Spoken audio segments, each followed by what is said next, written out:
Hi, I'm Chris Carlisle. Welcome to the podcast Highways and Byways. Traditional Christmas songs have headed to the top of the Billboard charts.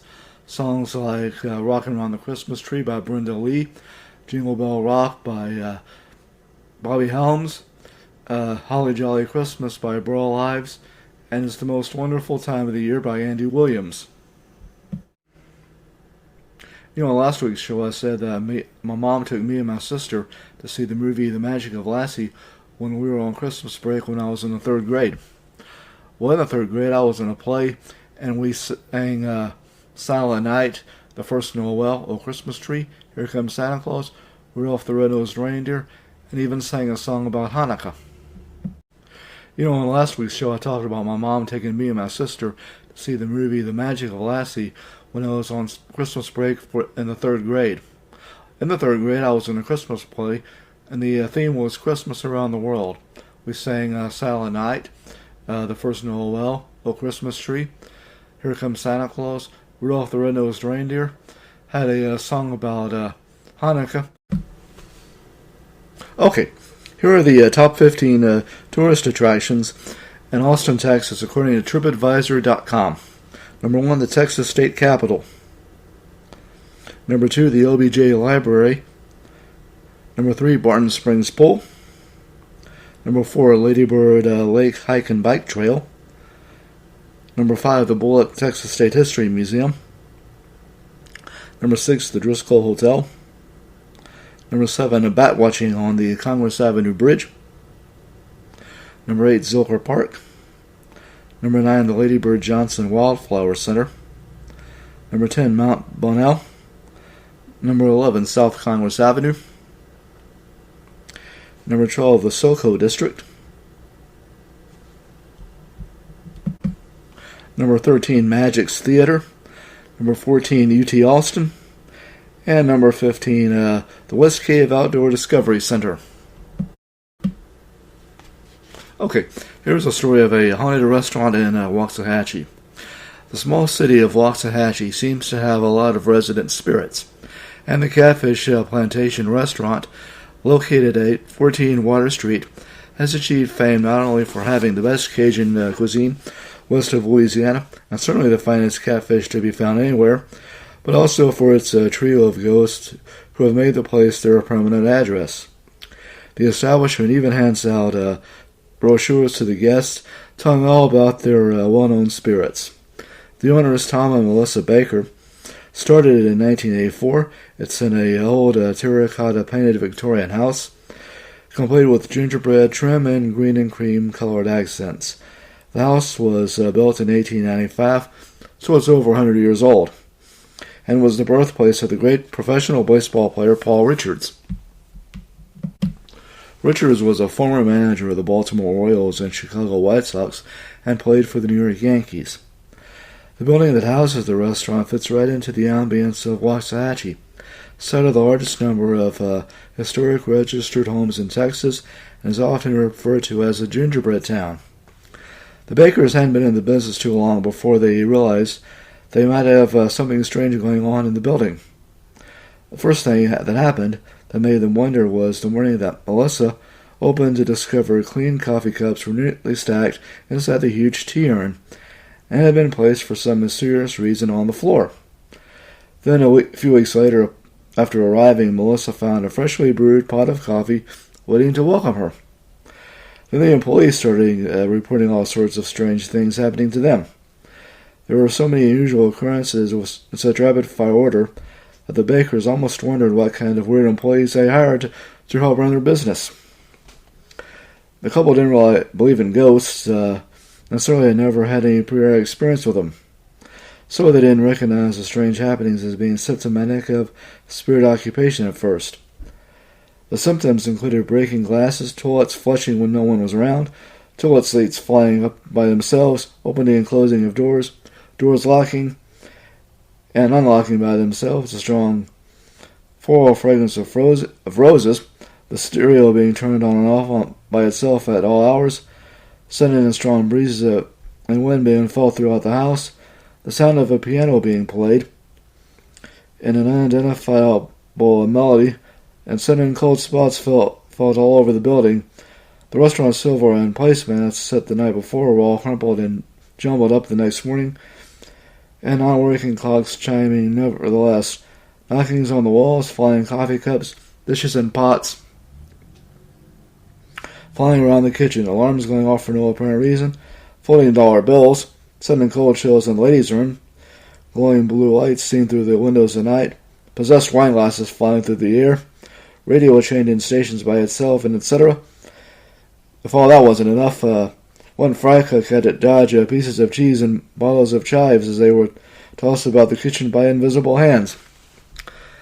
Another cook watched an assignment as while he was making French fries, a fry basket rose up and floated in the air next to him. Rose Burris, who was a former employee, said she is absolutely convinced the place is haunted, and used to open up in the morning and found the silverware and placemats all jumbled on the table that the staff had carefully said the night before prior to closing. And when her husband, Sean, picked Rain and another waitress up after they got off work, they started to drive away, and one of the women remarked that they thought she saw something in one of the bay windows. Sean stopped the car and backed up. He got out, walked up the little patch towards the porch, and had just walked a few feet when he saw it. There was a white glowing figure of a woman floating about a foot off the ground. At first, the bakers tried to keep the mention of all these events under wraps. They were afraid it might be bad for their business, but all the help was experiencing these things too. There was no way that the word would not get out that something was very strange over at the newer restaurant. Finally, one morning in 1987, she was listening to a radio talk show on station KLIF, which is on 570 now but was 1190 back then. And the discussion of that day centered on supernatural happenings. She called into the talk show, and a parapsychologist called into the show with a reply for her and suggested she may have a professional come out and check the place out. So the parapsychologist came and told Melissa that they had a very symptom of a full-scale haunting.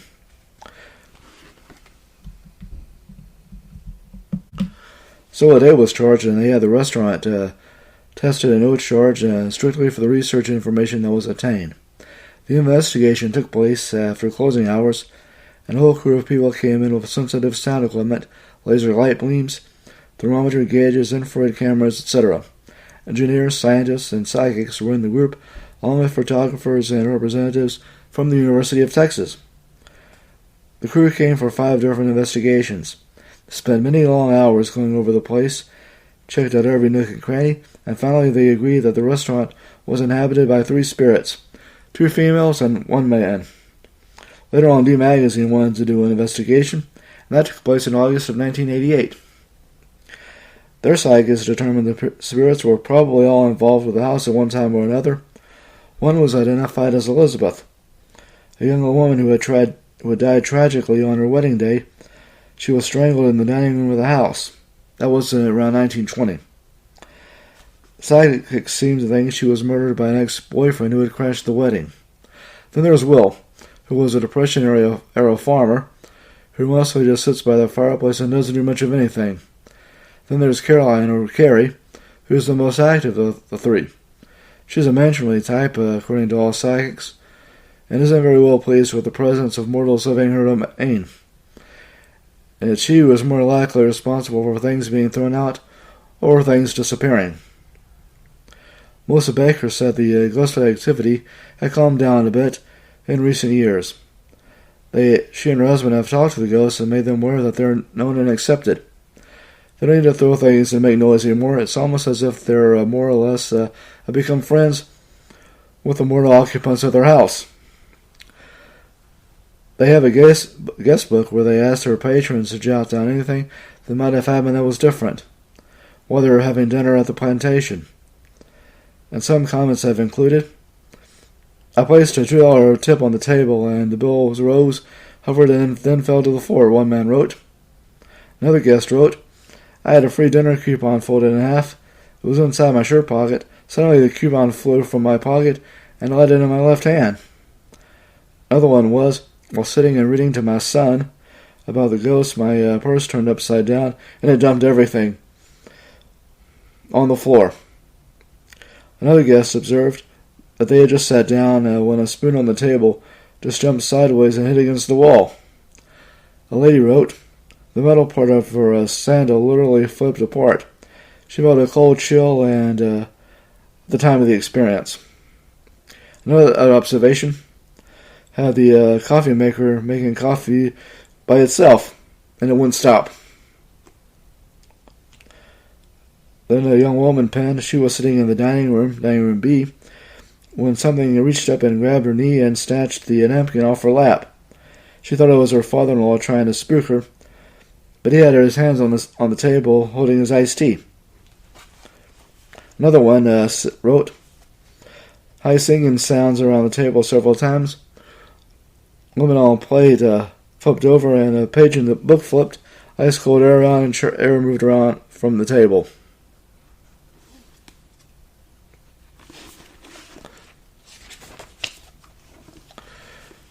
According to the fine feature article that ran the Sunday, October 30th edition, 1994 edition of the Dallas Morning News, written by an acquaintance of theirs, of the author of the book, Michael Precker, one couple literally ran from the restaurant and they even finished their meal.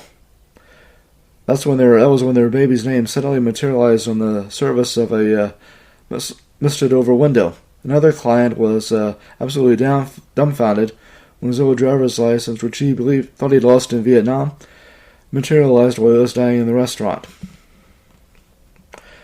The famous restaurant has been featured in many newspaper and magazine articles, from the Fort Worth Star-Telegram, of course the Dallas Morning News, D Magazine, Arthur Meyer's book, Ghost Hunter's Guide to Haunted Places, churches, historical landmarks, and other places, has a lengthy chapter devoted to the restaurant. The National Directory of Haunted Places by Dennis Salk also has an article about the plantation.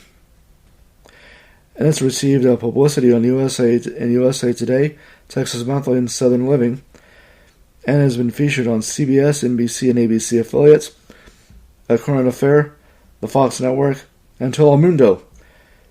And not only has their wonderful catfish made headlines, but so has the existence of the ghosts, which the owners have tried to keep secret for a long time. And it's brought them all sorts of business and publicity. It could be that Elizabeth, Caroline, and Will are saying thank you for their talents and acceptance that the Bakers have shown them all these years. And the author of the story, the book, Miss Doshia Schultz-Williams, thinks so too. And I kind of think so myself. The Amarillo Wrestling Territory Wrestling States was founded by Dory Denton in 1946. It enjoyed its greatest success in the 1960s and 70s under the management of Dory Funk and his sons Dory Funk Jr. and Terry Funk, with top performers including the Funks themselves and Ricky Romero. Western States Sports promoted professional wrestling in cities across West Texas, including Amarillo, Abilene, El Paso, Lubbock, Odessa, and San Angelo, along with Albuquerque, New Mexico, Colorado Springs, and Pueblo, Colorado, and the Oklahoma Panhandle. The Funks sold it in 1980 and it closed in 1981. It joined the National Wrestling Alliance in 1951, and in 1955 retired wrestler Carl Doxer-Paulus bought it from Denton for $75,000. He brought in Funk as his booker, and Funk took over in 1967 after Sir Paulus died. Funk himself died in 1973, and his sons took over. Dory Funk Jr. and Terry Funk are the only brothers to win the NWA World title. By the 1980s, ticket sales were starting to decline, and they sold it to wrestlers Blackjack Mulligan and Dick Murdoch. It then closed in 1981. It aired an hour-long TV program on KFDA TV Channel 10 in Amarillo, with the commentator Steve Stack as the host. It was also seen in New Mexico and Colorado. Its top title was the Western States Heavyweight title, and top tag title was the Western States Tag Team title. Besides the Funks and Ricky Romero, Others who went through there were Bob Backlund, Killer Tim Brooks, Ted DiBiase, Gloria Guerrero, Walter McDaniel, Sputnik Monroe, Pedro Morales, Thunderbolt Patterson, Holly Race, Dusty Rhodes, and Bill Watts. Okay, before I go, here's a word from the good book. It's from the book of Luke, chapter 1, verse 37, and it says, "For with God nothing shall be impossible." Well, hope everyone has a Merry Christmas. I'll be back after the New Year. And, I forgot to tell you that the other day I was getting my laundry done, and I saw the Grinch there. So have a good Christmas, like I said. Be sure to leave a like and a follow and a rating on whichever platform you listen on, or leave a like on YouTube. My name is Chris Carlisle. I'm the host and producer and writer of this podcast. It's available on most other podcast platforms.